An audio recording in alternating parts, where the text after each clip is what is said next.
Hello friends, welcome to KK Java Tutorials. In this video tutorial, we'll understand what is a function in Oracle. We'll understand all the concept related to function, and finally we will create a function in Oracle. Yeah, so we'll have a practical example as well.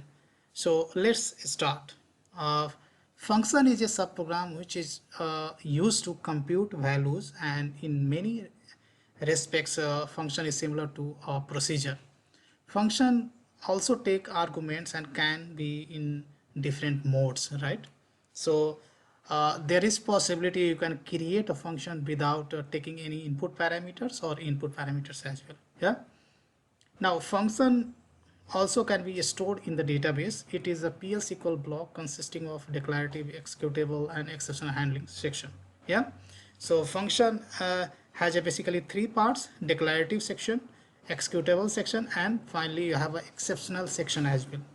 So here a declarative as well as exception handling section is optional, but the executable section you will have to write.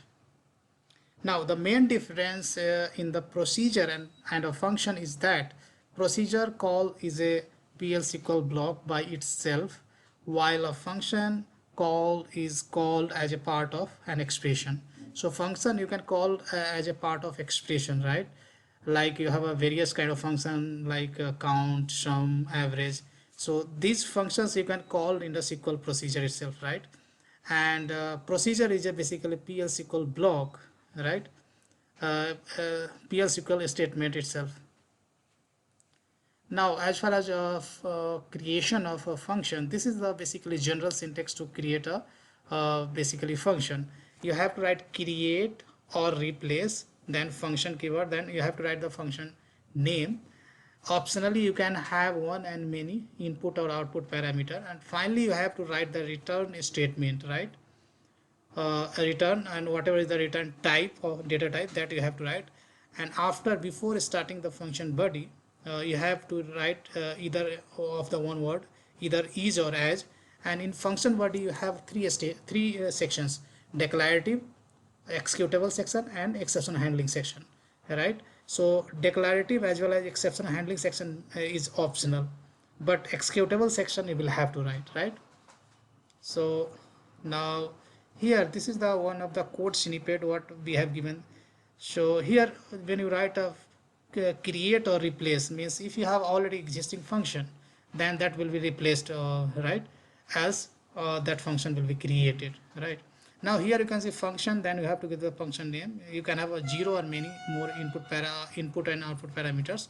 Then you have to write, and then you have to return, specify the return type, return, and then you have to write data type of return. Then you can write is or as, and you can have a declaration statement. Then begin, and between the begin and start you can have executable statements. And once your function gets executed, then finally you have to return the value. Then you have an exception handling section. There you can check multiple exceptions, right, matching exceptions. Yeah. Now there are a few key points you will have to keep in mind. A function can return more than one value using out parameter, right? So in next video we'll understand what is in out and in out parameter. Now function can be called using positional or named notation, right? So here you can call the function using a positional parameter, and I mean while defining the function in whatever order you have defined your parameters, right? That is called position. Starting from the left is the 0th position, then first, then second position. Named parameter, you can specify the name of your input parameter. So in that case you can pass input parameter in any order, right? So now let's move ahead and see how we can create a function in Oracle, right? So here I am going to take a very simple use case. If you look into the employee table is having various column. Here salary is the one of the column, and another column is commission, right? So I would like to create the total compensation or total salary of the employee. And how we can define the total salary? Salary plus commission, right? So if salary is not null and commission is null, then null should be replaced with a 0, and then we should be adding in salary section. So 800 plus 0, total salary would be 800. Here for this employee, salary would be, total salary would be 1600 plus 300, 1900, right? So here I'm going to take employee number as an input, and then that function will calculate total compensation or total salary of the employee by adding salary and commission, and that will return to us, right? So very simple function. So I'm going to write CF. If you write CF, then code template is going to help you in out, and click over here. Here you can, this is the basically snippet of basically function. So first of all, create, or optionally you can write or replace, right? If function name already existing with this name, whatever name you are going to provide, then that function will be dropped, existing function, and this will be recreated, right? So here I'm going to get total salary, total sal, get total sal by EMP number, something like this. Is a simple function name. So the same function name you have to put it over here, right? Now in here you have to specify the input parameter. So input parameter, first of all you have to give the name.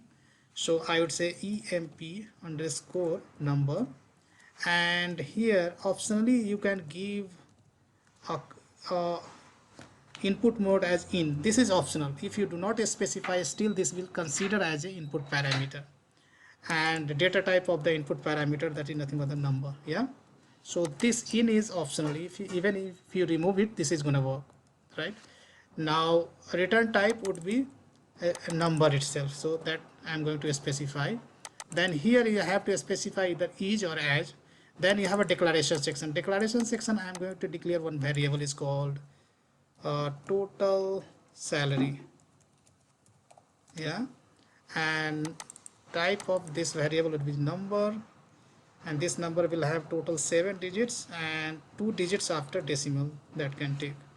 Yeah, now here I'm going to write a select statement, select, and here I would say salary plus, I'm going to use NVL function, right? NVL function. Here I'm going to pass this column commission and 0. Let me explain what it mean by this. So here I'm trying to add salary and commission.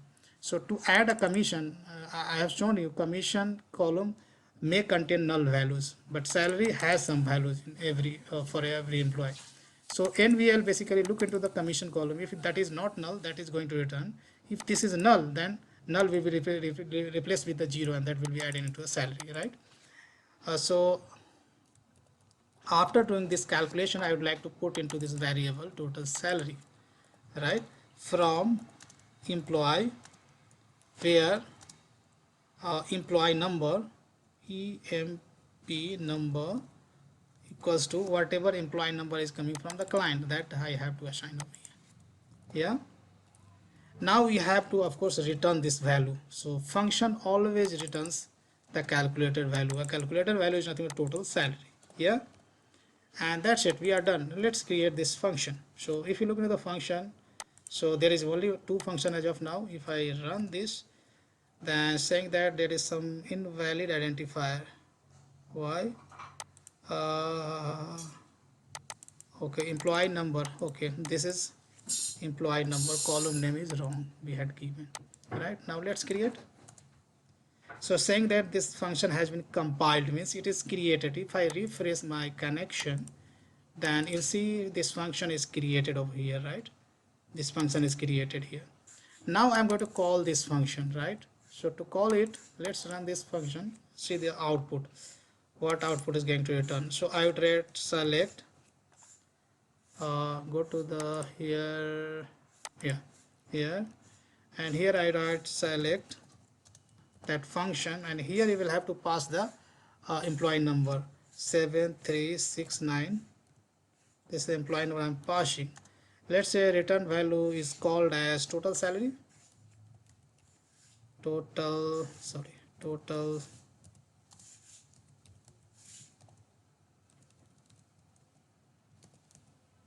salary, right? From, okay, TUL, I think the spelling was dual, spelling was missed, wrong. So here you can see we got the salary 800 for this employees, whose ID is 7369. Yeah, if I go to here, then here you can see its salary is 800. Now let's 800 commission 0, so if you add, then this will return as 800. Now let's calculate for this guy, 1600 plus 300, that should be 1900. Let me run for this. So here you can see 1900 is getting returned. So guys, you have seen how simply I have written this store procedure, right, which takes employee number as an input and that returns the total compensation or total salary. So guys, thank you so much for watching this video and see you there in the next video tutorial.